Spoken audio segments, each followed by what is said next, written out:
Ito mga dapat natin aabangan mga kapamilya sa Batang Quiapo na wag natin papalampasin ang bawat episode ng telesering ito. Ito ngang si Tanggol ay napatay niya itong si Sibilya. Yun nga ang pinag-uutos sa kanya ni Espinas na patayin itong taong ito, pero nagtagumpay siya. Humahanga itong si Espinas dito kay Tanggol. Kaya naman ngayon ay may panibago siyang misyon. May bago na namang ipapatay itong si Espinas dito kay Tanggol, yung taong dahilan kung bakit siya ay nakulong, at yun nga ang papatayin ngayon ni Tanggol. Papayag kaya siya at magtatagumpay kaya siya dito sa pagpatay sa malaking sindikato na ito? At yan ang aabangan natin dito mga kapamilya sa Batang Quiapo.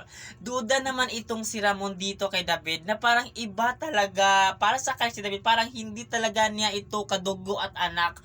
Parang meron talaga siyang hindi alam tungkol dito sa pagkatao ni David. Kaya abangan natin yan mga kapamilya, kasi alam naman natin itong si Ramon, matindi ito magalit sa mga taong nanloko sa kanya. Kaya humandala talaga ang mga abusado sa paligid at sa buhay ni Ramon. Ano pang ginagawa niyo? Lagi lang kayong makatutok dito, kasi ang bagong yugto ng telesering ito ay kabang-abang talaga na hindi natin inakala na ito ay mangyayari. Ang lahat ng ito mga kapamilya, papanoorin natin sa kinaaarikan natin teleserye. Ito ang Batang Quiapo.